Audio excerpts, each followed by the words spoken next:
también aquí no tenemos... Sí. No, se me escucha ya, sí. Que digo que aquí no hay aire acondicionado. ¡Qué calor!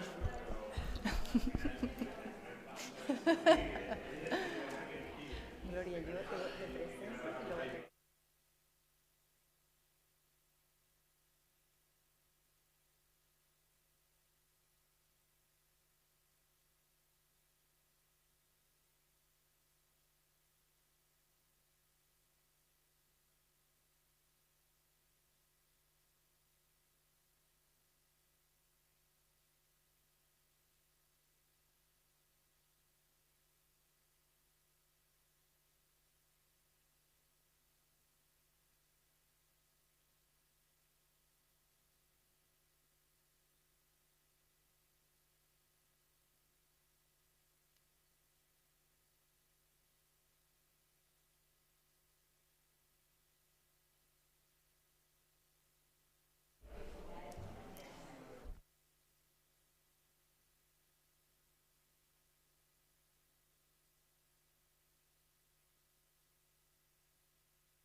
Buenas tardes.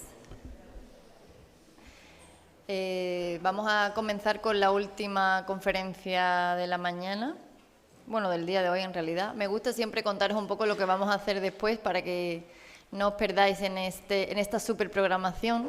Vamos a tener ahora la conferencia con Gloria Oyarzábal, titulada Descolonizarse la mirada, encontrando el frágil equilibrio entre la emoción y el autocuestionamiento.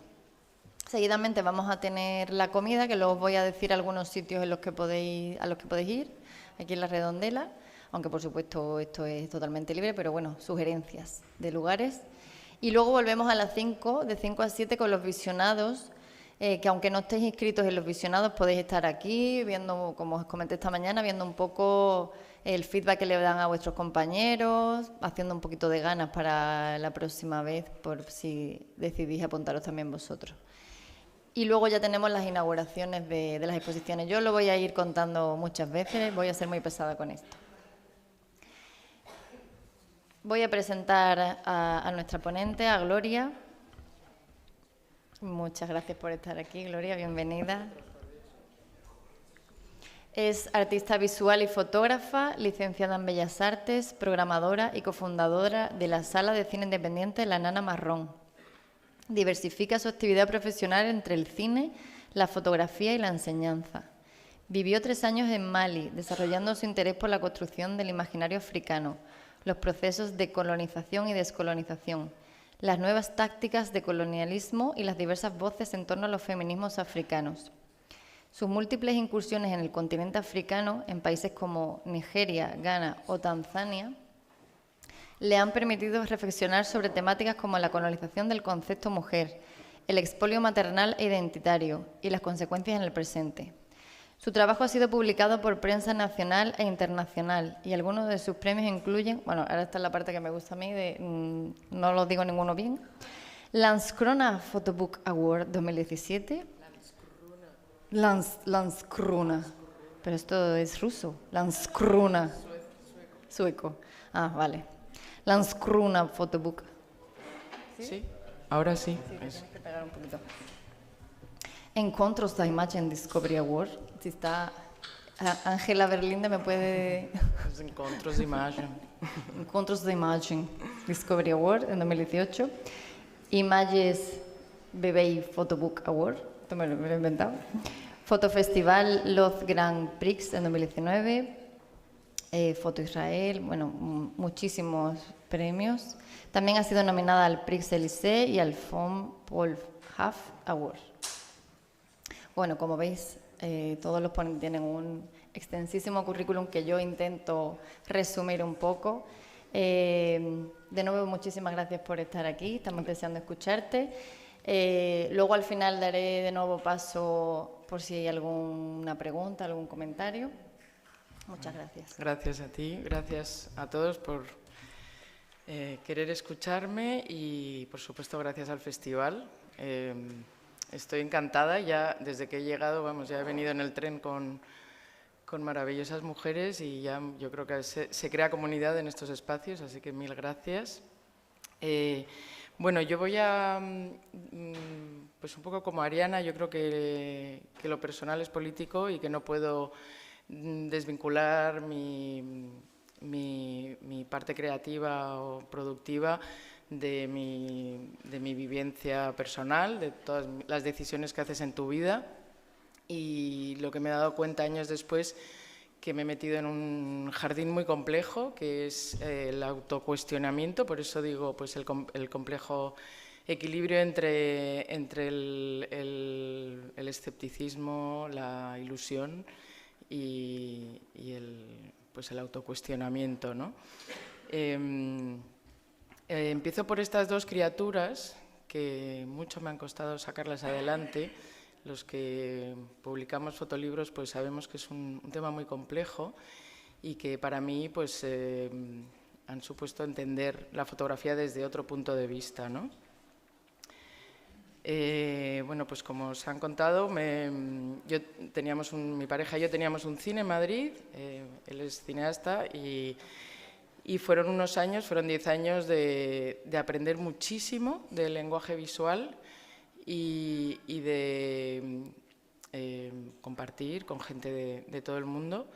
Y bueno, hubo un momento que estábamos haciendo un proyecto en Mali y tanta ida y venida pues era un poco alienante y decidimos instalarnos ahí para ser coherentes con lo que estábamos haciendo. También es verdad que era el principio de la crisis del 2009-2010 y bueno, pues ya entendimos que era otra etapa, nuestros hijos eran pequeños y para allá que nos fuimos con niños, perro y 12 maletas y nos instalamos en Bamako.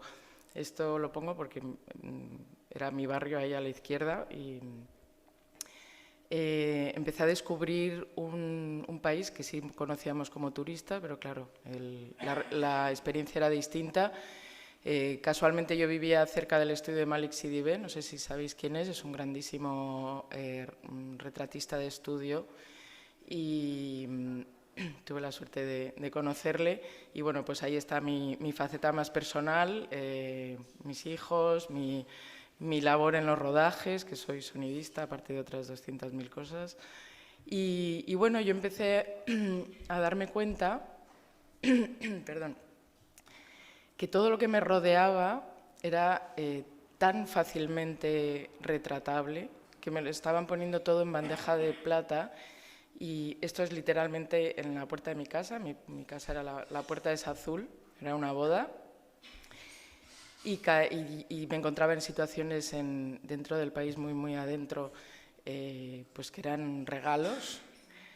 Y hacía fotos, esto era un cine donde estuvimos trabajando mucho tiempo. Y bueno, pues estaba haciendo fotos inconclusas entre ellas, que funcionaban a lo mejor estéticamente o con todos estos parámetros que te enseñan en la fotografía más teórica. Esta foto la pongo siempre, la de la niña tirada en el suelo durmiendo, porque esto estamos hablando del 2010 y años después se plantean todas estas cuestiones de la ética, ¿no?, en la fotografía y es la típica foto pues, que no podrías o que sería cuestionable hoy en día, ¿no? Una niña, primero, una niña tirada en el suelo, que tiene una carga de lectura demasiado frágil. Era simplemente una niña que le gustaba el fresquito del suelo, hacía mucho calor y se dormía ahí, pero la lectura es muy peligrosa, ¿no? Y bueno, pues la de la derecha es la típica foto robada, ¿no? Y me empecé a cuestionar pues, retratos. Yo no soy retratista. Ayer en la charla de Sasha pues, estaba fascinada porque para mí es un ejercicio muy complicado, pero también me metí un poco en eso, hasta que un día, pues, llevando a los niños al colegio, pues me encuentro con esta foto, hago esta foto y digo, no, hasta aquí, esto ya no mola, estoy haciendo una foto en la que salgo yo desde el coche a dos niñas gemelas. Los gemelos en muchos países de África pues, son una bendición y en otros son una desgracia. Mali es uno de ellos y no me gustó mi postura, mi actitud ni mi lugar, ¿no? Yo estaba intentando hacer un hogar para que el núcleo familiar pues, sobreviviese y entendí un ejercicio que para los fotógrafos pues, a veces nos cuesta mucho, que es dejar la cámara a un lado y reflexionar. Me empecé a cuestionar, a autocuestionar de dónde venía y por qué estaba replicando un lenguaje del que yo no venía. Yo venía de Bellas Artes y estaba haciendo una fotografía fotoperiodística. Y claro, entendí que yo estaba con una carga brutal visual, un imaginario construido, y me interesé en entender por qué lo tenía, ¿no? Yo pensaba que era pues, toda la influencia del fotoperiodismo, pues, la televisión, cómo se cubre las noticias en ese continente, pero para mi sorpresa había mucho escrito, y no solamente desde Europa, sino desde el continente, que era lo interesante, ¿no? Cómo ellos estaban apuntándonos como responsables de todo eso. Y luego una sorpresa también para mí, que sigo en ello, es descubrir que no es algo de nuestro siglo, sino que es una historia muy larga, desde hace 400 años. Y claro, empiezo a abrir la caja de Pandora del tema de la raza, que igual que el género es una construcción social hecha desde el poder y con una intención muy clara, ¿no? Cuando vuelvo a coger la cámara, pues me propongo ser fiel a mis reflexiones, a mis intereses estéticos, éticos, y hago un posicionamiento más político y más con un lenguaje un poco más contemporáneo, ¿no? Yo vengo de Bellas Artes y tenía que estar más cómoda con mi lenguaje. Entonces hago un proyecto madre enorme que se llama La Idea de África, con muchos hijitos, muchos microproyectos. Os voy a enseñar una muestra de cada uno. Anatomía de un instante. Once Upon a Time es en este cine que os he enseñado, con el que convivíamos mucho y estaba pues, en nuestro barrio. Pues Eres una paradoja, era un cine que era un lugar dentro de la sociedad muy importante, porque bueno, los cines, ya sabéis, era un sitio donde se reúne la ciudadanía y comparte. ¿Y qué pasa? Que ellos solamente tenían un proyector de 35 cochambroso, películas que casi todas llegaban de Francia. Las películas de 35 son sacas muy grandes, así, muy pesadas, y que entraban al país por el puerto de Abidjan, por Costa de Marfil, y llegaban por tierra. Y bueno, pues los dos países tenían a veces conflictos, esa relación se rompió y llevaban muchos años proyectando cíclicamente las mismas películas, que básicamente eran de Bollywood, de cine policíaco, cine de acción, y los sábados por la noche, en la segunda sesión, cine porno. El cine porno blanco, cine francés principalmente, y entonces a mí me empezaba a pensar en la representación de la mujer en los distintos espacios, ¿no? Cómo a nosotras nos estaban representando ahí, creando todo un imaginario, y cómo en el mundo occidental el cuerpo negro de la mujer estaba representado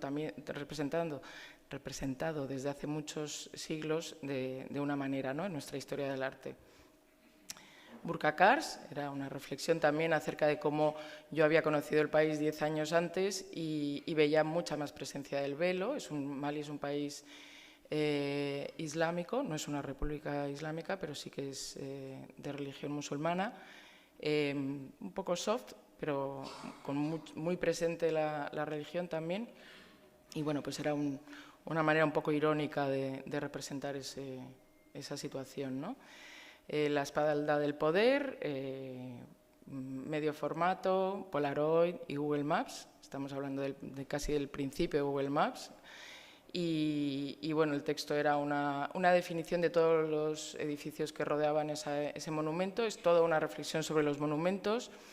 Tengo que decir que cuando sucedió Black Lives Matter y empezaron a caer los monumentos, pues me hizo mucha ilusión, porque siempre me han interesado mucho, ¿no? La iconología o la iconografía del monumento, ¿no?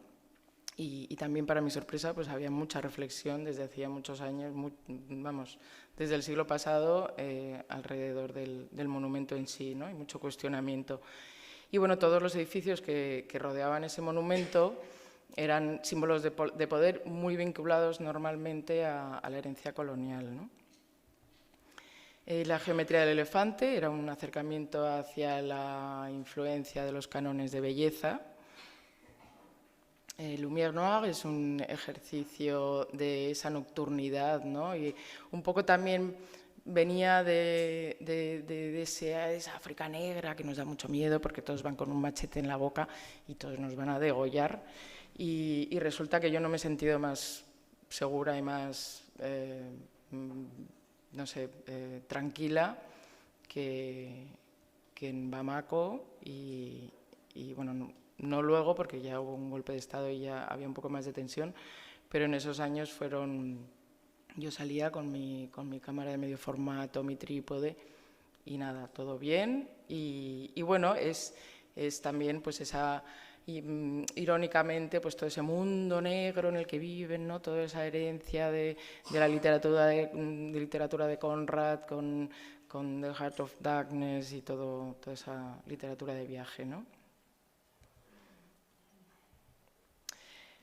Golpe de Estado, nos quedamos un año más, pero bueno, el colegio cerraba todo el rato, coincide con la post-crisis económica, habíamos empezado proyectos ahí y el grifo se cierra, hay un embargo en el país, bueno, estábamos ahí intentando aguantar, pero no pudo ser, luego ya no sé si sabéis, pero fue un desastre porque llegaron los cascos azules, esto es 2012, 2013, y bueno, pues 12 años después. Ahora es cuando a Francia le están empezando a echar de todos los países.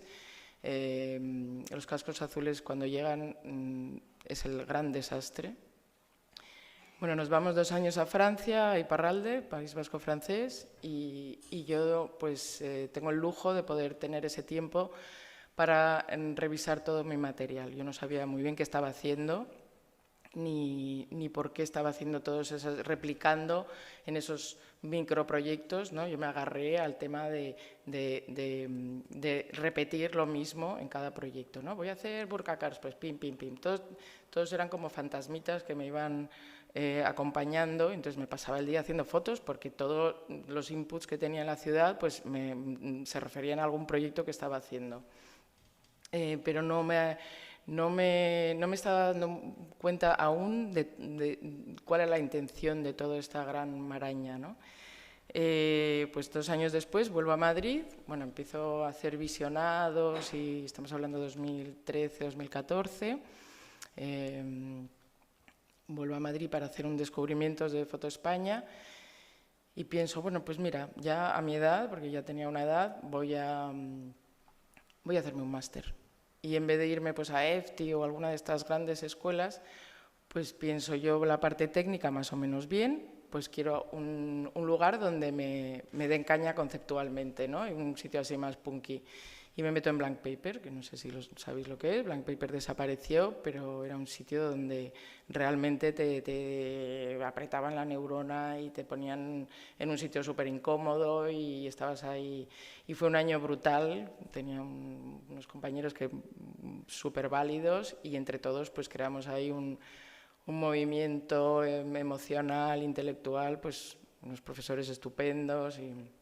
Entonces yo llegué con un proyecto que tenía ahí en un cajón guardado en mi cabeza, que bueno, yo soy muy fan de la Documenta de Kassel, es un evento, no sé si sabéis lo que es un evento que sucede cada 5 años en Kassel, Alemania. Kassel es el típico pueblo grande, imperial, súper bonito, con unos palacios y unos jardines y tal, y cada 5 años hay esta propuesta para la ciudadanía, brutal, o sea, es como siempre la muestra de arte para mí, más rompedora, yo diría casi más interesante que la Bienal de Venecia, y para mí era muy nutritivo. Entonces yo había ido, pues no me acuerdo cuándo fue esta, la edición del 2005, 2006, Y descubrí pues esa publicación, las dos de arriba, y encuentro, bueno, me las compro y encuentro la historia de un personaje que se llama Chombe,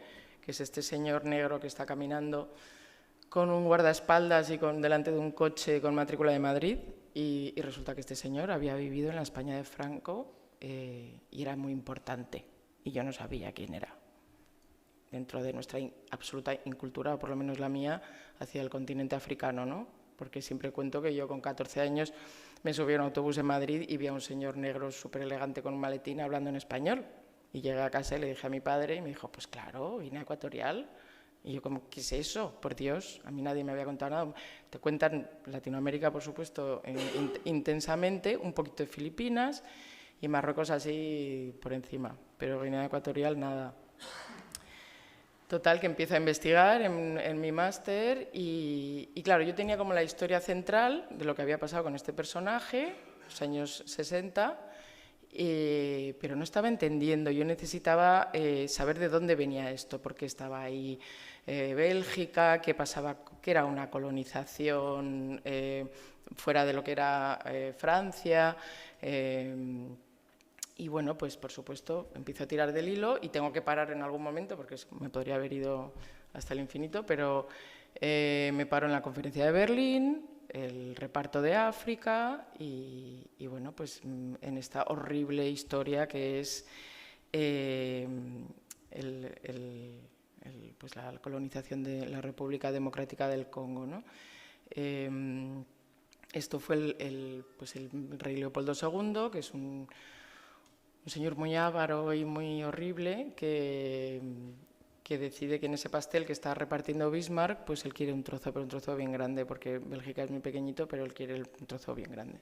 Entonces pide un trozo gigante, que es 50 veces más grande que su país, y crea lo que irónicamente él llama el Estado Libre del Congo. Durante 23 años se llamó así. No, 23 años fue... Sí, 23 años estuvieron bajo su mandato. Era su jardín particular, no era del país, era suyo. Cogió a este señor, que es Henry Morton Stanley, el de la derecha, un americano ya famoso por su crueldad, y le mandó en expedición el río Congo hacia arriba, y lo que hicieron básicamente pues, es esclavizar y crear terror y explotar el caucho. Descubrieron el caucho era muy importante para nosotros en ese momento, y descubro estas fotos, que luego años más tarde pues, me enteré que eran muy populares en estos países con una historia colonizadora en el continente, ¿no? Y que hasta me cuestionaron volver a sacarlas y volver a utilizarlas, que es un tema mucho más complejo. Pero esto era una realidad, se dicen, bueno, hay un poco de fluctuación de cifras, pero se dice que en esos 23 años pues se llegó a... No se puede definir mucho los millones de asesinatos, unos dicen 10, otros dicen 20, pero se puede llegar a decir que es un genocidio porque casi llegó a la mitad de la población. Uno de los grandes genocidios de nuestra humanidad. Empiezo a tirar de la foto del archivo. Yo no había trabajado nunca con foto de archivo, pero claro, me estaban dando tanta información y me parecía tan apasionante que me metí en un mundo muy complejo, porque el archivo también es muy sensible, ¿no? La foto de la izquierda es ese concepto de zoo humano, que en la época de Bismarck, lo que llamaron el Negro Village, y lo de la derecha es lo que a veces llaman el último zoo humano, que no fue tal, en la Exposición Universal de 1958 en Bruselas, que hicieron pues, este poblado que se llamaba Congorama, esta mujer dando de comer a una niña vestida al occidental, ¿no? Dentro de toda esa creación al imaginario, por supuesto, no solamente es la parte educativa, pero también lo lúdico, ¿no? Y claro, Tintín en el Congo, yo he leído Tintín de pequeña, yo no sé si vosotros, pero Tintín en el Congo está todo ahí condensado. El blanco salvador que crea justicia, ¿no? Al entender la historia central de mi proyecto, que era esta parte más policíaca y más emocionante, descubro pues todos estos procesos de descolonización. Daros cuenta que desde el 59 que empezó Ghana hasta el 63 pues hubo 18 países que se independizaron. Fue una ola súper emocionante de entender, para mí por lo menos, pero por supuesto muy dura para muchos países. Yo ahora estoy trabajando mucho en Ghana y la verdad es que siempre se le pone como el paradigma de una descolonización bien hecha, salvo los portugueses, que fueron más en los años 70 y también con unas guerras civiles muy duras y muy... que bueno, Ángela podría contar mejor toda esta historia, pues Mozambique, Angola, Cabo Verde, son países con una historia mucho más reciente. Pues este que veis aquí, esto es una captura de pantalla de las últimas imágenes de Lumumba. Patrice Lumumba es un poco como el Che Guevara en África. Fue el primer presidente democráticamente elegido en el Congo, en 1960. Duró 9 meses porque había una zona en el país que se llama Katanga, Katanga hoy por hoy es una zona muy roja, sigue siéndolo, es donde sale el 80% del coltán del mundo y el coltán, como sabéis, es lo que necesitamos para nuestros móviles y ordenadores. Y bueno, pues no son guerras civiles, no son guerras tribales, son guerras por intereses económicos de la minería somos nosotros y seguimos desestabilizando zonas del planeta por nuestros intereses. La historia es que los belgas, al ver que cuando el presidente Lumumba hace su primer discurso de investidura, que por supuesto estaba Balduino diciendo qué bien nos hemos llevado, cuánta hermandad, cómo nos lo hemos pasado todos estos años de bien, y en la película que hay del rodaje, pues se ve a Lumumba como rehaciendo su discurso, ¿no? Y sube al estrado y dice, mira, no nos hemos llevado tan bien, no somos tan amigos, y bueno, veremos a ver qué tal a partir de ahora, pero no olvidamos, ¿no? Y entonces, claro, empiezan los belgas a ponerse súper nerviosos porque se les está acabando la gallina de los huevos de oro. Y había un señor que era el líder secesionista de Katanga, que es mi personaje, que es Tshombe. Moïse Tshombe es un señor intelectual, igual que Lumumba, es un católico muy instruido, y él llevaba muchos años luchando por la secesión de Katanga. Y entonces los belgas le ofrecen, pues mira, quita a Lumumba del medio y nos aliamos y te hacemos pues todo presidente, todo lo que quieras. Pues a los 9 meses secuestran a Lumumba y a 2 de sus ministros y nada, le hacen cachitos y lo tiran al río. Pues ahí veis a Balduino con la reina Fabiola, española.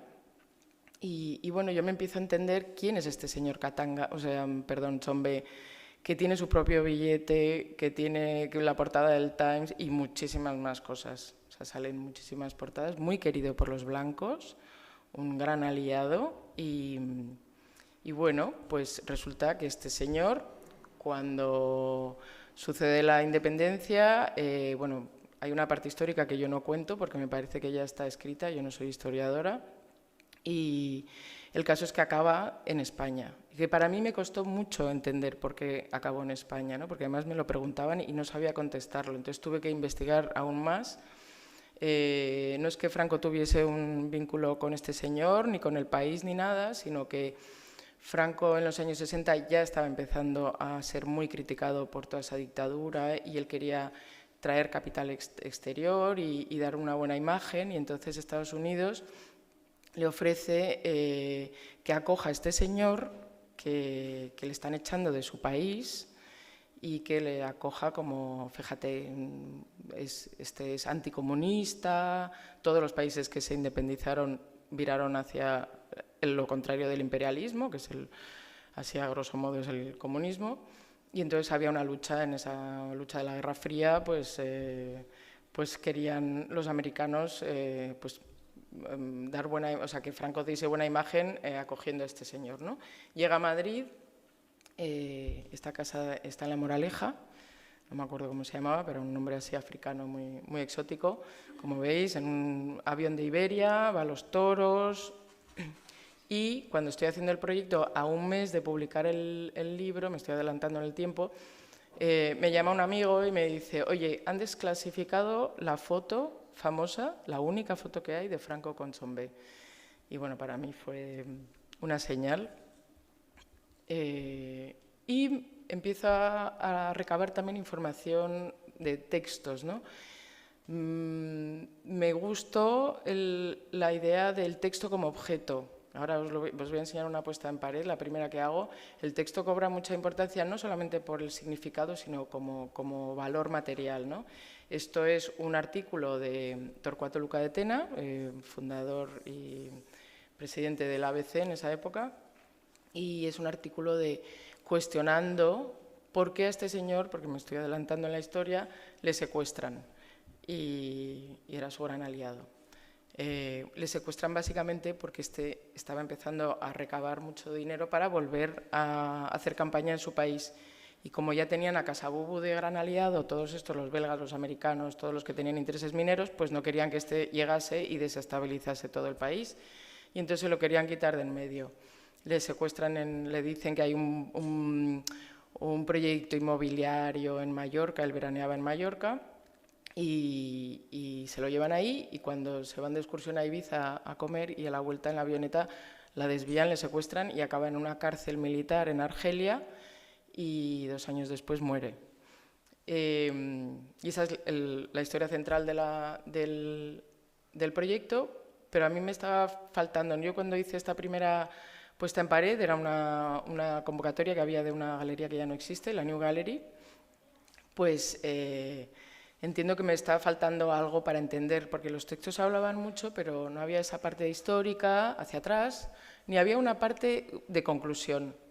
Entonces yo vivo en Chueca y me iba todos los días andando a Blanc Paper, que estaba en Malasaña, y todos los días a la vuelta pues veía los manteros, 2014, 2015, y claro, me estaba pareciendo la consecuencia, ¿no?, de toda esta relación tan compleja que tenemos con el continente.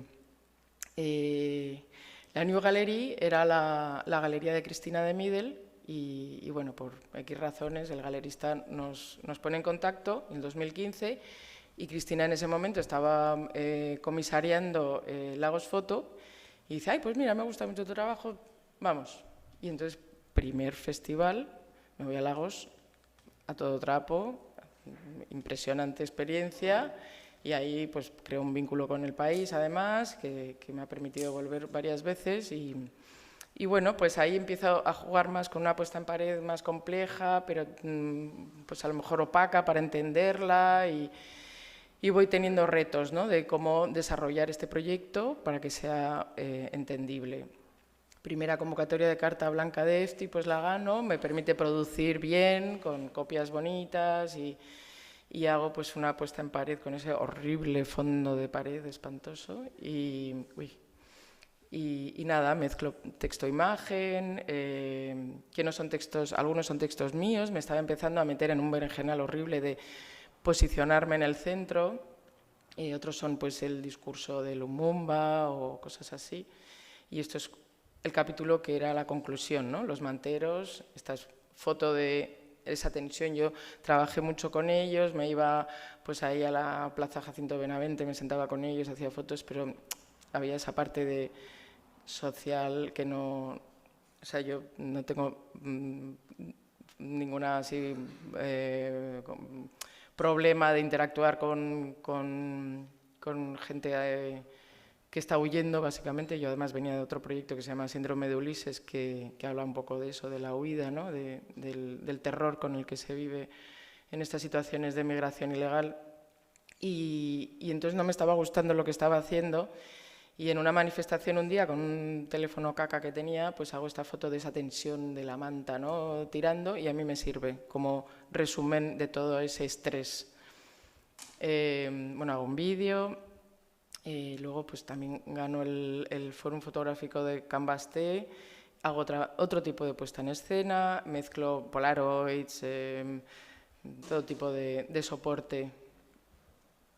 El proyecto se llama La pignolepsia de Chombe, que viene de un libro muy pequeñito de Paul Virilio que se llama La estética de la desaparición, y en el que empieza hablando del concepto pignolepsia, que básicamente son ausencias que tenemos todos, algunas casi todas inconscientes, sobre todo las tenemos cuando somos pequeños y cuando crecemos pues las vamos perdiendo. Y una pignolepsia son microepilepsias que tenemos que nos crean una ausencia de la realidad y del cotidiano, ¿no? Y bueno, yo lo utilizo por un lado para captar esas pignolepsias del propio Chombe en sus últimos momentos en el hotel, pero también sobre todo para nuestra mirada hacia el continente, ¿no? Que está llena de pignolepsias y llenas de agujeros negros de conciencia. Pues nada, me dedico como la señora de la Thermomix a llamar a todas las puertas y a enseñar mi proyecto donde pueda ser. Y bueno, pues juego en estas especies de cosmologías, de juegos de brazos, de manos cortadas, de gestos. Pues la imagen de la izquierda de arriba pues es una imagen de archivo en el que sale uno de ellos mismos latigando con ese mismo gesto, ¿no? Juego con mis fotos que vienen de atrás. Esta composición, por ejemplo, lo de arriba es el hotel donde se alojaba Chombe, y lo de la izquierda es una foto de Bayona, Francia, que no es el mismo edificio, pero a mí me funciona. Entonces es verdad que luego lo hablé un día con Cristina de Midel porque estaba muy preocupada con este tema de la verdad y la realidad, y yo no venía del fotoperiodismo, pero estaba haciendo ficción, y claro, me dijo, no te preocupes, tú estás haciendo docuficción. Y dije, vale, pues nada, pues qué bien, te lo compro, qué guay. Y bueno, hago estos juegos que me ayudan un poco pues a esa cosa como pignoléptica de cuando te miras en un reflejo, pero no sabes muy bien, no eres consciente de ese reflejo. Estos juegos pues de como armario abierto en un pasillo, pero luego lo junto con un baño y parece que es como la profundidad del armario, ¿no? ¿Veis? Es un poco juegos, son juegos un poco tontunos que hago, que me gustan jugar con la realidad. En Blank Paper teníamos que hacer una maqueta de fotolibro, yo ni idea lo que era, o sea, no tenía ni idea de lo que era un fotolibro. Hago 200.000, o sea, cada 2 semanas iba a la fotocopiadora o copistería del barrio y ya me decían, pero hija, pero si es lo mismo que has hecho hace 2 semanas. Yo, no, que va, esta foto la he hecho más pequeñita y la he puesto más a la derecha y la he puesto otra por delante. Y me decía, bueno, pues nada. Y así empecé a jugar. La verdad es que me parecía un juego muy divertido. Era un poco como editar en el cine, de donde venía yo, pero así como un poquito más estático y menos complejo para mí. La maqueta la empiezo a mover y bueno, no me va tan mal. En 2 años pues me la cogen en casi todos los sitios donde la mando, pero nadie se enamoraba mucho como para publicarla. En el 2017 me voy ya como el último cartucho que me quedaba, que era el Landskrona Photobook Dummy Award en Suecia, que era un formato muy guay porque éramos 4 finalistas, nos invitaban al festival y teníamos como que defender el proyecto. Y bueno, pues ahí estaban estos 2 tipos que el de la izquierda era un inglés que me dio una paliza. ¿Y por qué haces esto? ¿Y por qué no sé qué? Y yo, claro, me senté como diciendo, Dios mío, qué paliza me ha dado este. Y nada, y la buena noticia es que gané. Y pongo esta foto, que es algo con una sonrisa pegada ahí, que me duró un par de semanas. Y esto lo que hizo, básicamente, es que pude publicar, porque yo siempre digo que admiro muchísimo a la gente que se autopublica. Es un ejercicio durísimo, es un músculo fuertísimo que tienes que tener. Y yo estaba lo que tenía muy convencida por todas mis dudas y todos estos desequilibrios que tenemos todos, pues que quería estar acompañada. Y este premio lo que me permitió es trabajar con un buen diseñador y trabajar con... Bueno, la edición la tenía ya hecha, entonces, bueno, trabajé un poco con Moritz Neumüller, que es un austriaco que vive en Barcelona, y él estaba en el jurado y me dijo un par de tips. Y nada, y con Alberto Salván, de Tres Tipos Gráficos, nos centramos en el diseño y hablamos mucho pues de todo esto que os estoy contando, ¿no? De cómo se había creado ese imaginario, y nos agarramos al concepto de ese libro de aventuras, ¿no? Conrad, que para mí ha sido uno de los responsables de todo ese imaginario, ¿no? De esta novela que inspiró a Apocalipsis Now, como sabéis.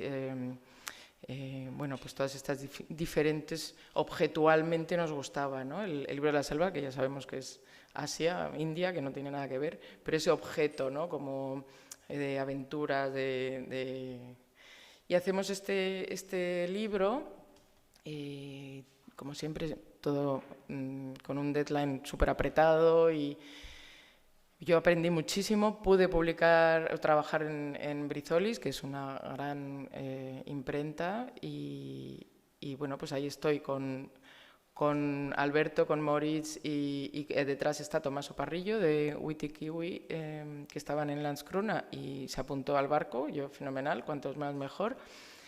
Y estamos todos tan contentos porque creíamos que no íbamos a llegar a presentarlo a Arles, y llegamos. Bueno, pues los 4 capítulos del libro, básicamente, no se ven en el libro, pero yo sí empecé con la maqueta. Había algunas maquetas que sí que estaban partidas, pues esa parte más histórica del colonialismo, del reparto de África, todo eso, la presentación del personaje y toda su historia rocambolesca, la creación de los paraísos, ¿no? De el dorado que se hace desde el continente hacia Europa, bueno, que somos nosotros los que estamos construyendo ese imaginario, y las consecuencias, que eran los manteros, y un poco en referencia a esa invasión de los bárbaros. Tenía muchos textos en español y era un premio sueco, entonces tenía que estar los textos en inglés, y a Alberto, que es genial, pues se le ocurrió que en vez de tener el típico folletín pues atrás o independiente que puedas leer a la vez, pues hizo esta virguería que nos costó mucho sudor y lágrimas conseguirlo, en el que tú podías, esto se abre así, con otro papel, es un papel mucho más fino, y podías leer a la vez el original y la traducción. Yo siempre digo que no es un libro para leer en la cama, necesitas una mesa, y bueno, pues nada, muy contenta, y bueno, pues mezcla texto, mezcla archivo, otra vez Polaroids. Empiezo con la foto de Chombe y acabo con la de Franco. Las cosmologías, en la maqueta pues era mucho más negra, estaban mis textos, decidimos quitarlo, por eso lo que os digo de no soy historiadora. Y bueno, pues una puesta en página un poco apabullante. Yo acabé saturada, estas imágenes a sangre. Bueno, todo esto es el archivo. Yo soy muy de ir a mercadillos y comprar, ¿no? Me encontré esta joya en Arles, pero las imágenes, como os digo, pues eran un poco overwhelming, ¿no? O sea, me sobrepasaron. Cuando acabé estaba totalmente saturada de imágenes, una Polaroid, imágenes. Esta es la mujer de Lumumba, que no es que vaya así por la vida, sino es una manera de protestar, salir con los pechos al aire. La cárcel de Chombe, yo no había estado en Argelia, yo no había estado en ningún sitio de los que hablaba, no había estado en Kinshasa, no había estado en Mallorca, entonces todo era una referencia de imágenes de mi archivo, ¿no? Y entonces entendía cómo esta edición, por ejemplo, pues esto lo puedes leer como una cárcel, él está en la cárcel y esto puede ser una cárcel, esto es un vagón de tren en Bamako. El fin lo pongo en el medio y empieza a contar la historia más policíaca del secuestro, ¿no?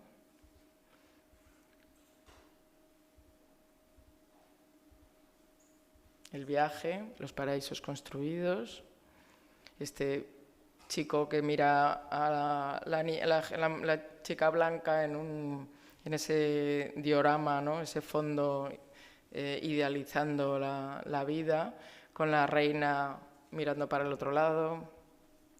Esto no es que la foto lo hiciese yo así, sino es una Polaroid, el flash de la Polaroid, y hablo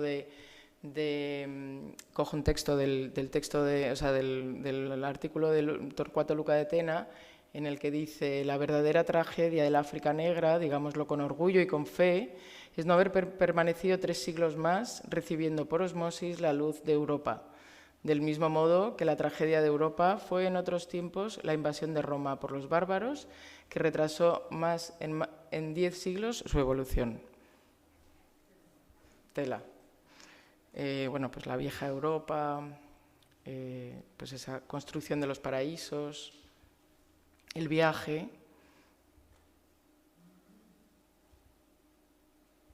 Y la conclusión, el último capítulo, son estas 2 páginas, la tensión, como os decía, de los manteros, y al final está la descripción de lo que es la pignolepsia. Y de ahí, bueno, pues el proyecto, el libro se llama Pignos Tshombe, por eso de que era un premio internacional. Entonces yo, como os decía, acabé muy saturada de imágenes, de color, y en el 2017 hago este proyecto. Bueno, en el 2016 me voy a Ghana a empezar un proyecto cinematográfico y vuelvo con unas imágenes mucho más silenciosas, más calmadas, menos histriónicas. Y bueno, pues me gané lo de esta convocatoria que había de Foto de España y puedo producir esta exposición, como veis, mucho más silenciosa. Necesitaba, ¿no? La única imagen enmarcada es la de la izquierda, que era un poco empiezo hablando de la imagen dentro de la imagen dentro de la imagen, ¿no? Todo.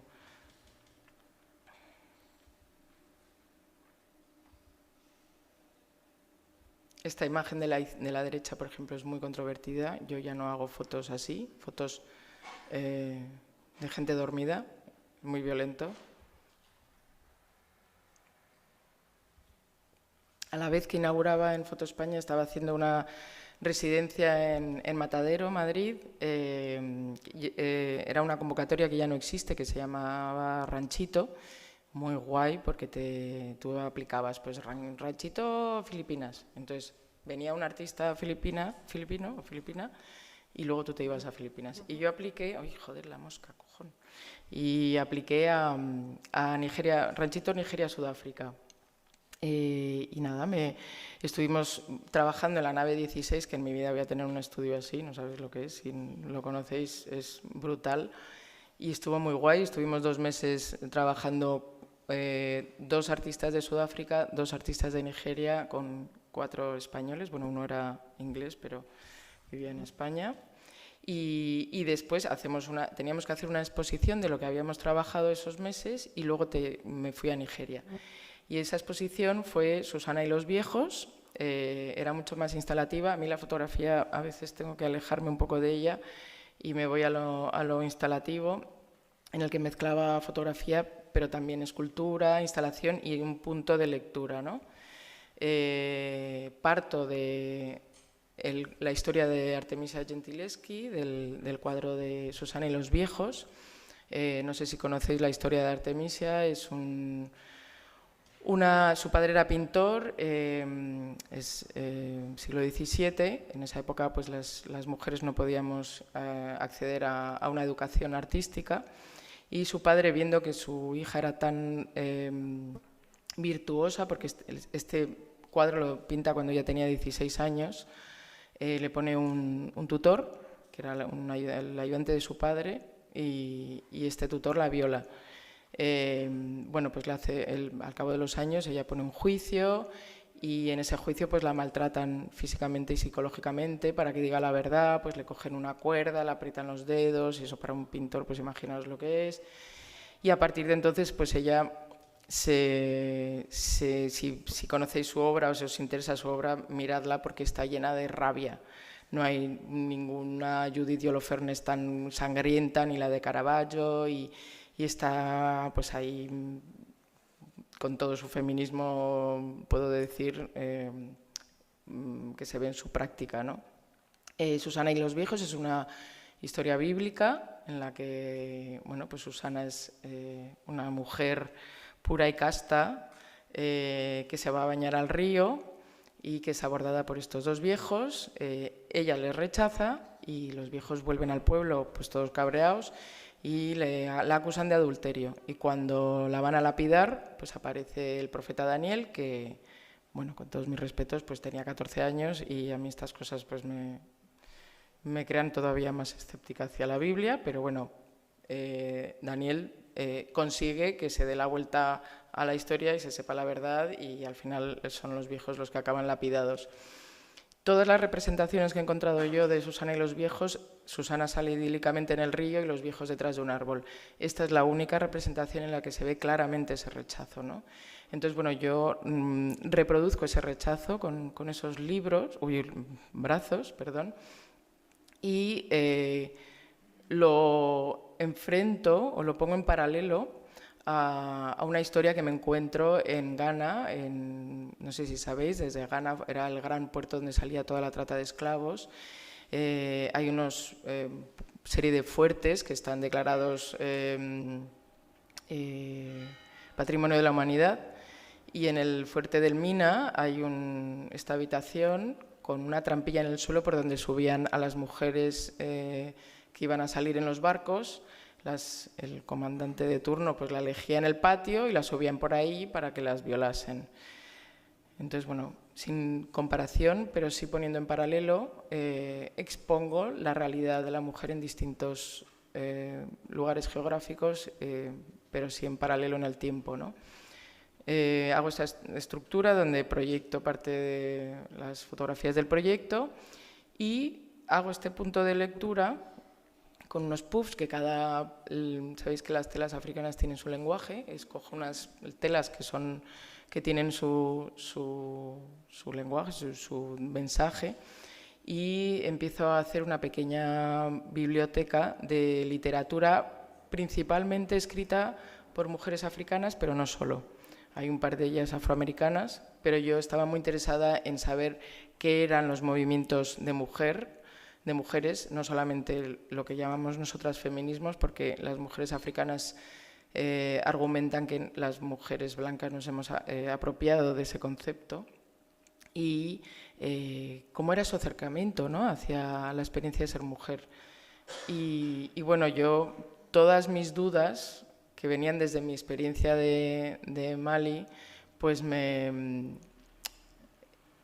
descubro este libro, que es el que os he puesto pues, los 4 o 5 libros que me llevé a Nigeria y que están traducidos al español ahora, pero el de la derecha, The Invention of Women, de Oyeronke Oyewumi, fue el que me reafirmó muchísimo en el que ella es yoruba. El de abajo, por ejemplo, que es de Ife Amadium, ella es Igbo y habla de otra realidad, pero los yoruba, que bueno, no sé si os suena, pero es una de las grandes comunidades del continente africano, pero con una enorme diáspora, y ella plantea, entre otras muchas cosas interesantes, en cómo la colonización también afectó al concepto de mujer, ¿no?, a través de la colonización de la mente. Y bueno, pues me llevo estas lecturas. Mi idea era hacer un repaso, encontrarme con todas estas mujeres, y resulta que ninguna vivía en Lagos, vivían en Estados Unidos, en Londres, o otras, pues Buche Mecheta se acababa de morir, y bueno, me quedo huérfana de mi proyecto. Repaso toda mi pequeña biblioteca cinéfila de grandes directores africanos, Ousmane Sembene principalmente, que hablan del tema de la mujer, pero también, pues no sé si conocéis, Raymond Depardon, gran fotógrafo francés, hizo una película durante 10 años en África, se recorrió desde Sudáfrica hasta Egipto y hizo esta película que dura 4 horas, que se llama Afrique, comment ça va avec le douleur, África, ¿qué tal vas con el dolor? Y es brutal.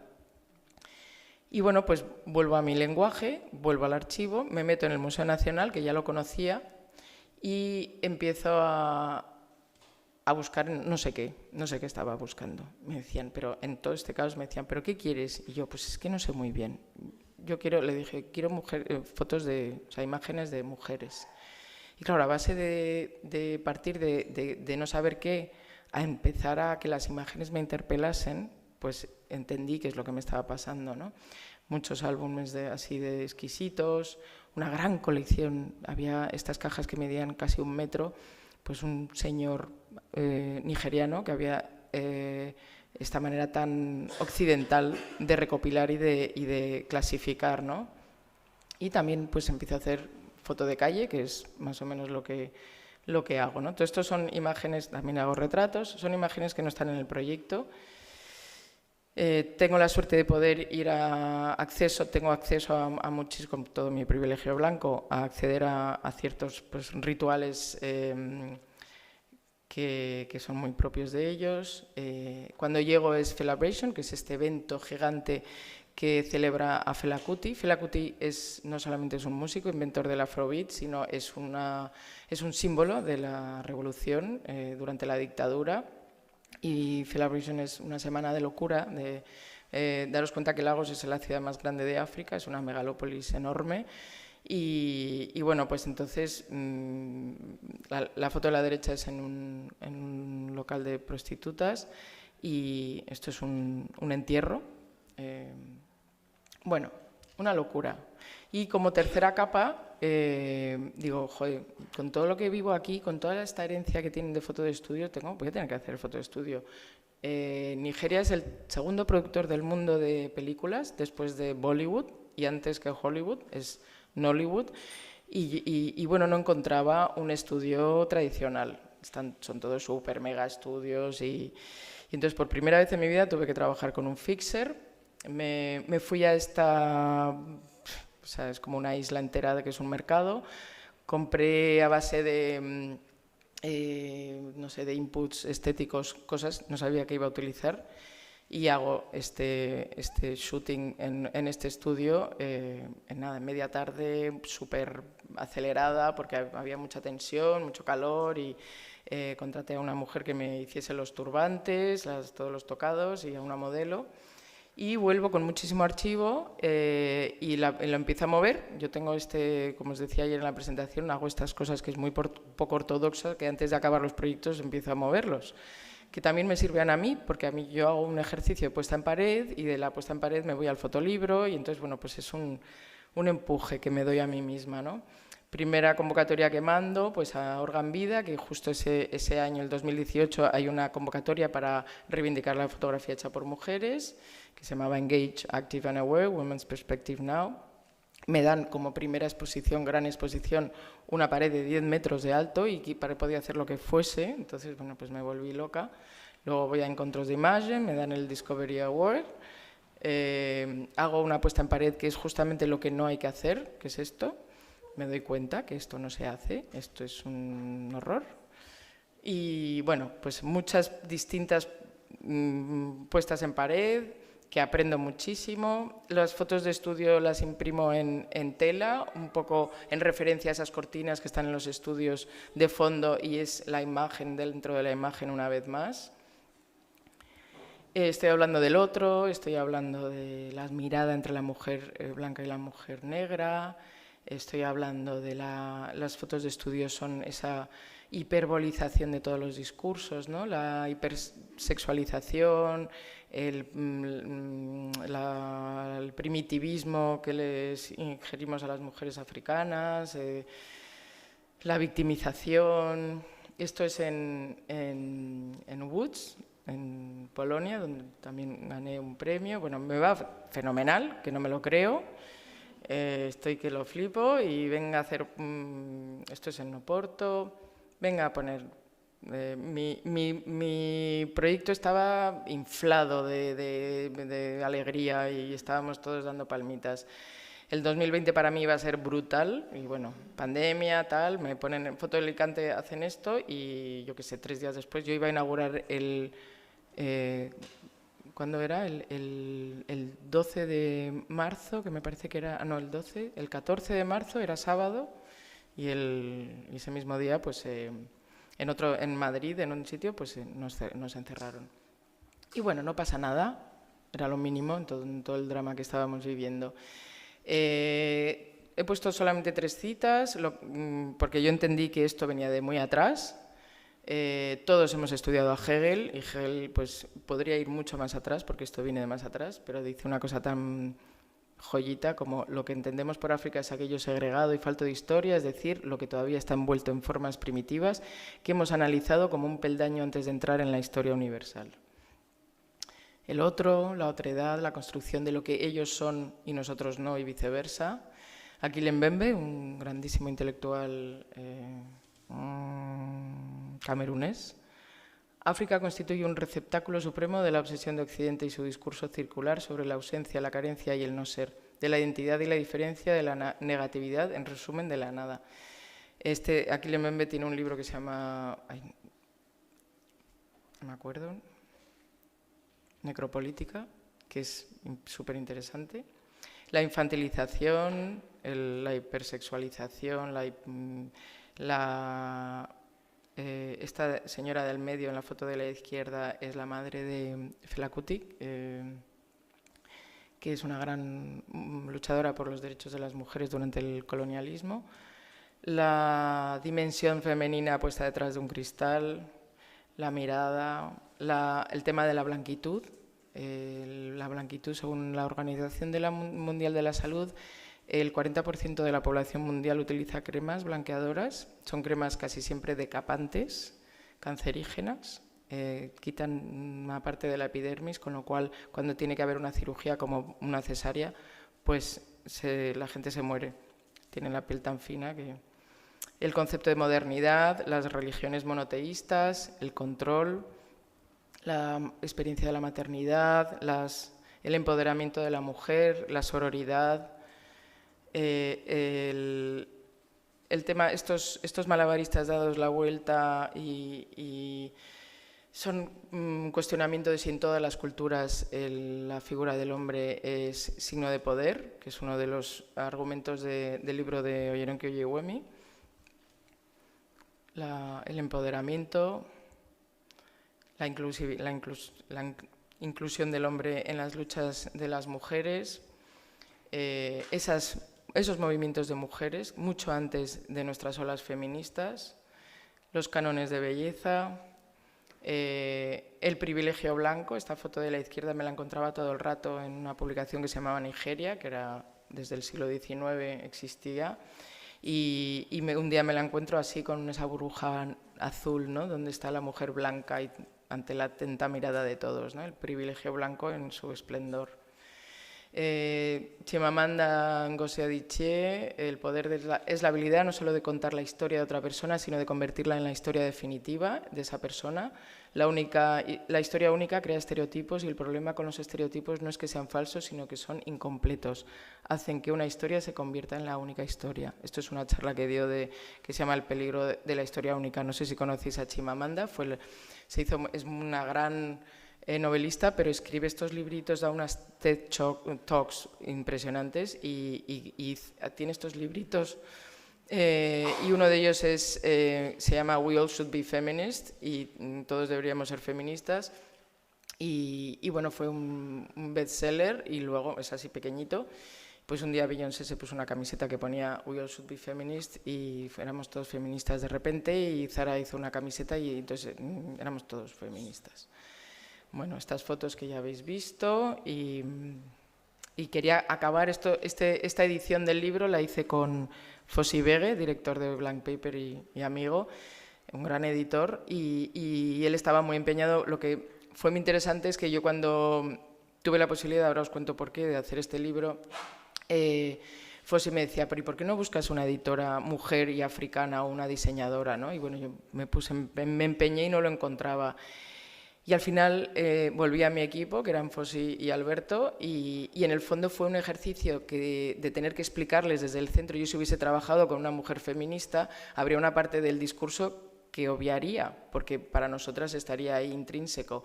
Pero yo tenía que empezar desde cero, a explicarles mi mapa mental. Entonces hizo que mi propuesta fuese mucho más legible, ¿no? Y entonces Fossi dijo, vamos a acabar de manera positiva, vamos a enseñar una África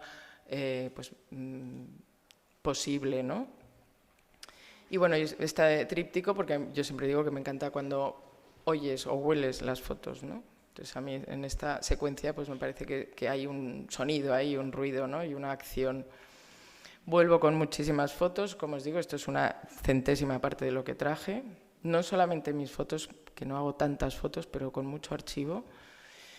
Y bueno, pues hago esta maqueta que, con una ayuda de la Comunidad de Madrid, y lo mando el primer sitio donde lo mando es BB Image, que es un festival en Suiza, con un durísimo proceso de visionado. Es así, primero lo mandas y luego cuando eres preseleccionado tienes que mandar la maqueta, y es así, o sea, así de miedo da. Es un miedo horrible, o sea, qué horror, qué horror, qué horror. Bueno, pues la señora de la izquierda es Dayanita Singh, que pues un domingo por la mañana me llama y me dice que he ganado. No os podéis imaginar, o sea, hay un vídeo en el que están todos así con el teléfono hablando y se me oyen los gritos. O sea, no me lo podía creer. Y total, que me meto en este mundo de, bueno, 2019, pues imaginaros, pandemia, tal. Yo quería que los textos los escribiese otra persona, pues por X razones no había quien. No, vamos, una cantidad de gente que no podían o no querían o lo que fuese, porque me estaba metiendo en un jardín muy complejo, yo casi sin saberlo, que era hablar de raza y de género a la vez.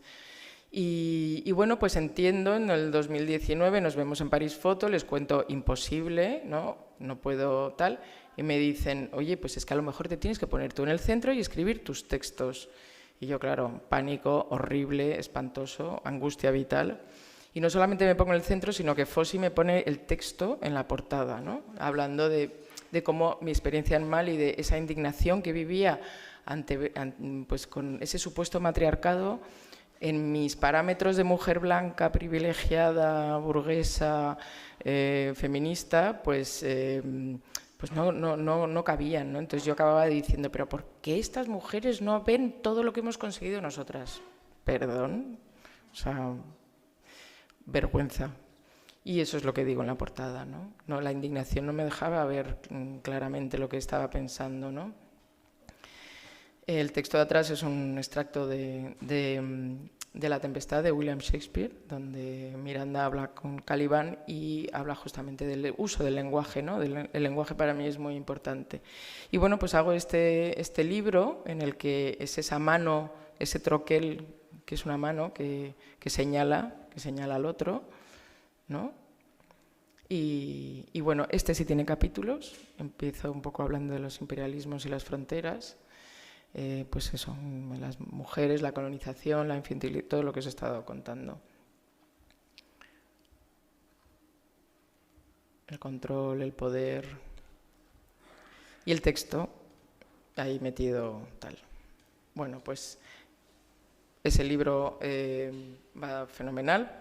La editorial lo pude publicar con RM, que es un lujo, porque RM es una distribuidora también, y una distribuidora a nivel mundial, con lo cual es una puerta abierta.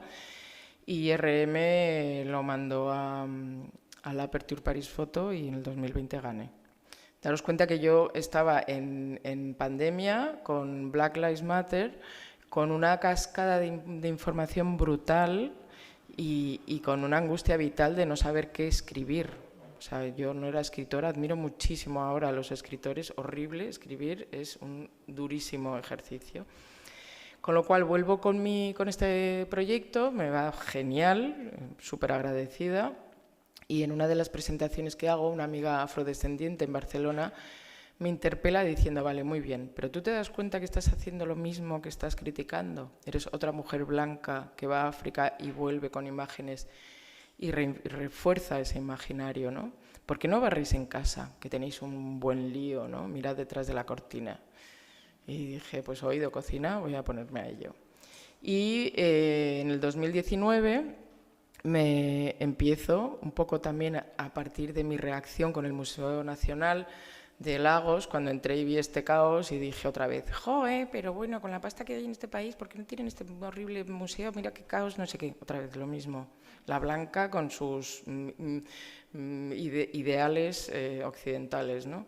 Y me vuelvo a revisar, me vuelvo a poner delante del espejo y empiezo a cuestionarme, ¿no? Y hago este proyecto que se llama Usus Fructus Abusus, la Blanche et la Noire, y digo, ¿pero qué es un museo? ¿Y esto de dónde viene? ¿Y por qué? ¿Por qué estamos aquí recopilando todo con esta cosa tan ávara, ¿no? Todos tenemos museos en nuestros espacios vitales, ¿no? Y bueno, pues estudio qué es un museo, de dónde viene el concepto, y claro, es mucho más que una exposición de objetos, ¿no? Ahí hay unos discursos que muestran un momento histórico, que muestran una ideología de una persona o de un grupo de personas y que están muy ligados a la conciencia nacionalista y peligrosamente patriótica, ¿no? Y bueno, pues se empieza a hablar de todas estas comparaciones, ¿no? Y Audre Lorde, que es una gran feminista afroamericana ya fallecida, y me encanta esta frase que dice, ¿no? No son nuestras diferencias las que nos dividen, sino es nuestra incapacidad para reconocer, aceptar y celebrar esas diferencias, ¿no? William Du Bois, también un luchador por los derechos de los esclavos, uno de los primeros esclavos liberados intelectuales importante dentro de la historia de la lucha afroamericana, y dice: la doble conciencia es una sensación de mirarse siempre a sí mismo a través de los ojos de los demás. Esto es muy fuerte porque a mí me pasaban cosas en Mali de decirme, bueno, es que nosotros somos más fuertes, pero vosotros sois más inteligentes. ¿Perdón? O sea, ¿de dónde viene esta cosa tan retorcidamente maquiavélica, ¿no? O sea, ¿cómo ha sido nuestro... o sea, ¿qué hemos hecho, ¿no? O sea, para que ellos lleguen a reflejarse en este espejo que estamos nosotros creando tan denigrante, ¿no? De medir su alma con la cinta de un mundo que nos mira con desprecio y lástima. Entonces, bueno, pues 2017, cuando voy a Lagos Foto, Azu Nwagbogu, el director, me empieza a hablar de esta historia de los bronces de Benín. ¡Wow! Y me meto en el complejísimo mundo del expolio. Y bueno, pues los bronces de Benín es pues como la bandera de la lucha por la restitución. Y ahora la restitución ya está en boca de todo el mundo, el British Museum está en el centro, son los más complejos. Los bronces de Benín suelen ser del siglo XV y siglo XVI y están repartidos por todos nuestros museos. Esto es el British Museum, que son los que desde el principio me dijeron que no en mi proyecto. Muchos museos me han abierto las puertas. El British Museum no tiene ninguna ganas de restituir nada. Nada es nada. Uno de los que me dijeron que sí en plena pandemia fue el Museum of Africa de Tervuren, en Bélgica, que era el museo que crea Leopoldo II, que invierte muchísimo dinero en su... ¿Cómo voy de tiempo? ¿Vale? Corro más. Y bueno, pues es un museo que surge de una exposición universal donde el rey Leopoldo se trae a 262, me parece que son congoleños, y les exhiben, ¿no? Con todo Black Lives Matter, una de las consecuencias es la caída de los monumentos, como os comentaba, y por supuesto las estatuas del rey Leopoldo fueron las primeras, ¿no? Como os decía, el Estado Libre del Congo, paradójico nombre. A la vez de esta foto que os enseñaba, estaban construyendo ¿cómo se llama esto? Uy, se me ha ido. El Atomium. O sea, fijaros, ¿no? O sea, zoos humanos con esta cosa tan súper moderna. Que de hecho la Exposición Universal 58 se estaba haciendo un poco para crear vínculos y hermandades porque estaban empezando a notar todo un poquito de reacción en la calle para las independencias.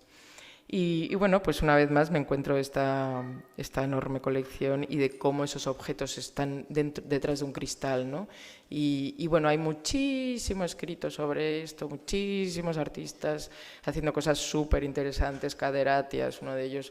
Bueno, hay un discurso muy interesante, hay muchísima gente debatiendo, y este museo invierte muchísimo dinero, está cerrado durante 5 años y hace este ejercicio de colonizarse con un grupo de intelectuales africanos y bueno, pues en el sótano crean este cuarto que se llama como fuera de juego y meten todo lo que es doloroso. Al final de todo su ejercicio están muy orgullosos, son súper majos, pero no lo han conseguido para nada. y esta comisión de intelectuales africanos se lo han dicho, lo habéis hecho regulinchi. Te encuentras estas vitrinas clásicas exponiendo bidones. Hay un tema de la clasificación del exotismo, han forrado habitaciones enteras con una selva. Hay mucho vínculo en esto, lo que llaman ahora el Museo del Mundo, lo que es el Museo Antropológico, en esta construcción del otro para justificar una jerarquización, ¿no?, del darwinismo social y justificar una colonización, ¿no? Ahí descubro un libro, en el 2018 publica la editorial La Découverte en Francia este libro, muy criticado, porque con toda la buena intención de revisar cómo la foto de archivo ha estado representando al otro de una manera muy denigrante y cómo fue una herramienta más, la cámara de fotografía fue una herramienta más dentro de la colonización, junto con la Biblia y la pistola. Pues ellos mismos, en la África de la diáspora, criticaba como por qué teníamos que seguir replicando este modelo del otro, ¿no? Que ellos no querían ser representados así, que la historia de África no es solamente el colonialismo y la esclavitud, nuestro vínculo con ellos, sino que ellos tienen su propia historia, ¿no? Y que seguir mostrando estos cuerpos denigrados es mal. El libro es una cosa así, súper gordo, súper pesado, lleno de información, es brutal, abrumador y súper, súper doloroso. Y empiezo a hacer este proyecto en el que básicamente son dípticos, yo trabajo mucho con la relación de imágenes, dípticos y trípticos y como os decía ayer me parece que son frases y bueno, pues hablo no solamente del expolio del objeto, sino del expolio de la identidad, ¿no? Y en esta relación, yo vengo de la danza contemporánea y bueno, pues trabajé con mi profesora de danza haciendo esta sesión de coreografía, danza, que fue maravillosa y siempre agradecer a estas bailarinas que eran maravillosas y bueno, pues sigo haciendo este diálogo. Los animales disecados también están dentro del discurso de la restitución, la representación de la mujer africana en el arte, nuestra historia del arte con mayúscula.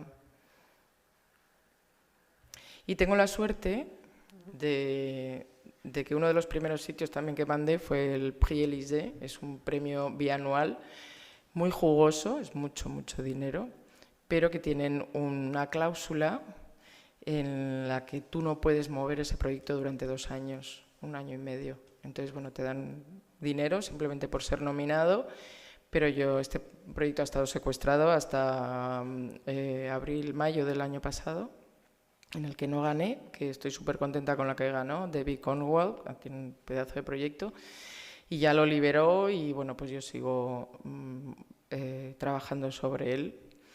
La otra parte, la Blanche Lanoir, parto de ese concepto, bueno, pues del orientalismo de Said, del tema de la odalisca y sobre todo este maravilloso cuadro de la Blanche Lanoir de Vallotton, que es el primer cuadro en el que hay una horizontalidad de la representación de 2 mujeres.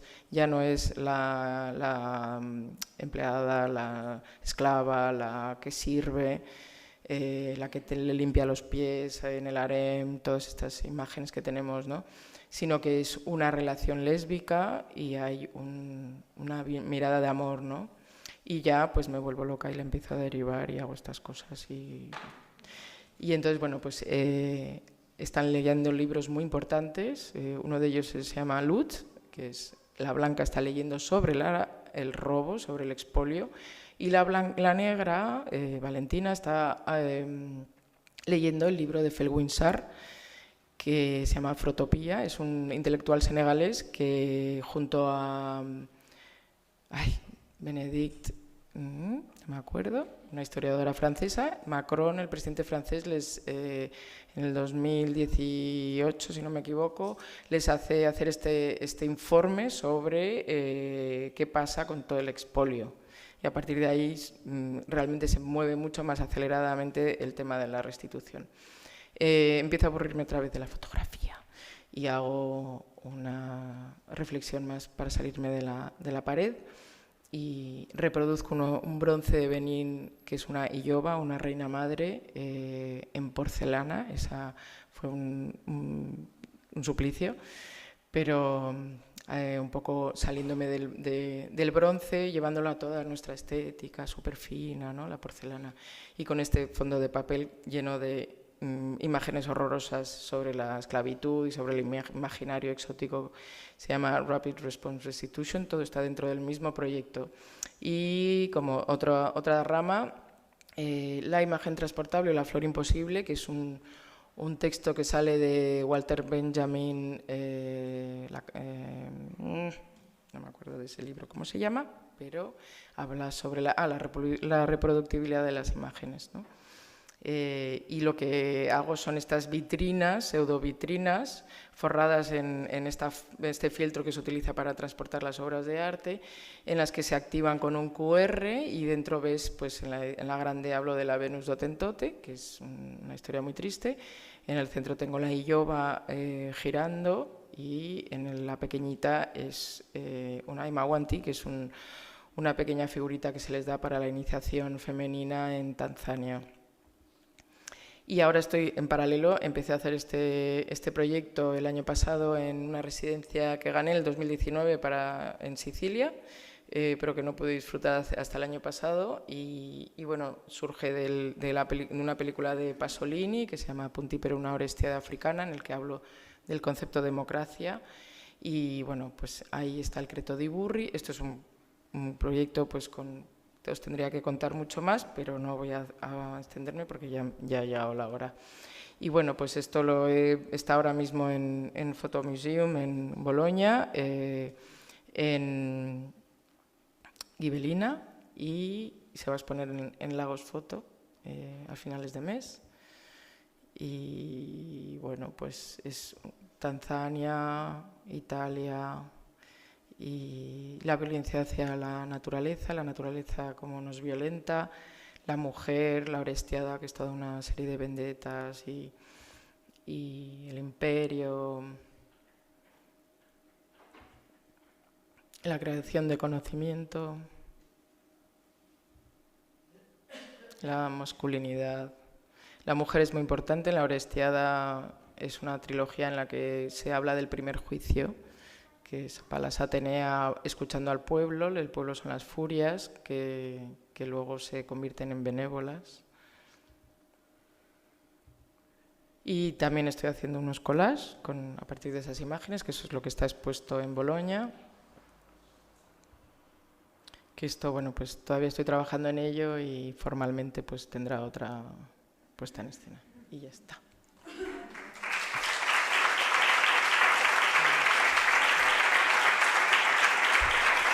Gracias.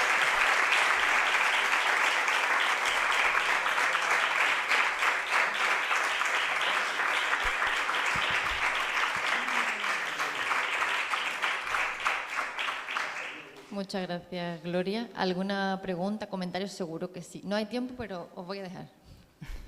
A lo mejor hay hambre lo que hay. También. No hay ninguna pregunta, ningún comentario. No. Pues voy a hacer. Les he dejado frito.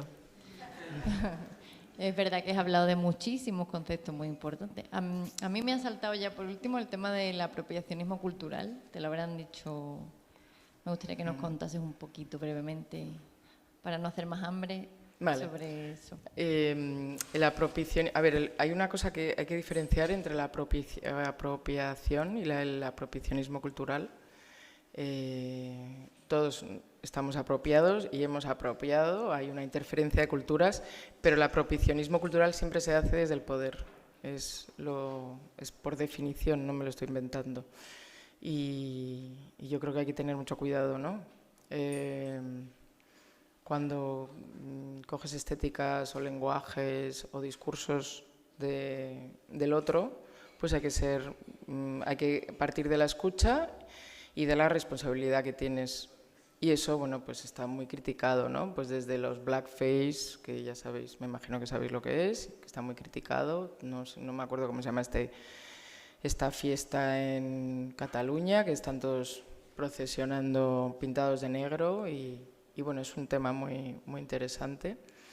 Y no sé, pues como hacerse trencitas como africanas, pues también es un tema complejo, que yo no voy a entrar a debatir, pero siempre hay que tener cuidado, ¿no?, con el apropiacionismo cultural y saber dónde te posicionas. Y que no quiere decir que si te quieres poner un collar africano no te lo puedas poner, ¿vale? Pero hasta dónde llega eso, ¿no? Y sobre todo que yo lo que he aprendido en todo este proceso es a no enfadarme, porque nunca puedes juzgar el dolor que haces a los demás desde tu posición de poder y de privilegio. Yo en mis clases siempre les digo a mis alumnos revisar vuestros privilegios de todo, de clase, género, edad, capacidad, habilidad, pasaporte, todo, para poder luego ponerte en tu lugar, ¿no?, y hablar del otro desde tu conciencia. Entonces, bueno, pues si alguien te dice eso mal o regular, bueno, pues en vez de decir, bueno, pues no, porque yo quiero ponérmelo, porque pues no sé, piénsatelo un poco, ¿no? Intenta entender por qué el otro se siente violentado. Yo estoy todo el rato siendo cuestionada y autocuestionándome, que es por eso he llamado mi charla así, que es un ejercicio un poco durete, porque cuando te enamoras de tu, ay, jolines, cómo me gusta esto que acabo de conseguir, y entonces empiezas a ponerte tus propios filtros y tus propios límites, y bueno, pues está ahí hasta dónde quieres llegar, ¿no? Hasta dónde puedes defender esa imagen o ese tema de... Y luego está el apropiacionismo del archivo, que también es muy complejo, que podríamos hablar muchísimo, pero que también voy aprendiendo. Gracias. ¿Puede haber formas de trabajo o trabajo que el propio sistema necesita para limpiar esa imagen del pasado? ¿Cómo? No te entiendo. ¿Puede haber propuestas de trabajo, ya sean artísticos o creativos, fotográficos, llamémoslos como sea, que a veces el propio sistema los reutiliza para limpiar esa imagen del pasado? Hombre, sí, hay muchísimo whitewashing y pinkwashing. Estamos claro, pues no sé, a lo mejor estoy cayendo yo en eso porque lo necesito, como, no te voy a decir como terapia, pero como para entender por qué hemos llegado a esto y por qué estamos así. Yo no estoy aliándome con nadie para decir, ay, qué guay, ¿no? Eso dentro del feminismo pues está siempre muy vigilado, ¿no? Ese tío que se considera feminista y que luego no lo es tanto, pues en el mundo del otro, no estoy hablando de lo africano, pues también hay mucho discurso. Ah, mira, es que hay otra blanca que habla de la negra o del negro porque quiere ser colega y quiere ser una gran aliada. Pues no. Yo, por ejemplo, en mi proyecto de Women Gonna Agree, en el libro, pues no hablo de los feminismos africanos, los menciono porque explico, no puedo no mencionarlos, para contar la cantidad de variantes que hay y que algunos ni se llaman feminismos, pero son simplemente movimientos de mujeres muy, muy importantes y para enseñarle al mundo que no vamos a entrar otra vez en los discursos hegemónicos. Pero no soy quien ni tengo agencia para hablar de los feminismos africanos. No, tu proceso ha sido también inverso, ¿no? Tu punto de partida ha sido desde dentro, ¿no? Siendo consciente muchas veces también de la visión un poco, entre comillas, de lo que no querías o de los errores, ¿no? Que has ido quizás construyendo el discurso poco a poco, ¿no? A veces es más fácil saber lo que no quieres que lo que quieres, ¿no? Entonces yo no he entendido hasta hace relativamente poco qué estaba haciendo, qué pasaba. Yo sabía lo que no estaba bien, pero a lo mejor por instinto, no porque me estaba apuntada en un cursillo de fotografía ética. Había cosas que me molestaban, que decía, uy, esto qué feo, qué horror, esto hace pupa. Y que seguramente sigo haciéndolo, ¿eh? O sea, tengo que tener cuidado porque, o sea, esa mujer blanca mirando a la negra y viceversa es muy complejo. O sea, realmente demostrar una intención de horizontalidad, que es lo que me encantaría, son sensibilidades a flor de piel. Gracias. A ti. Pues muchas gracias de nuevo. Muchas gracias a vosotros. Tema comida, importante. A ver, os cuento, nosotros, la organización, vamos a ir a un restaurante que se llama Los Naranjos, conocido.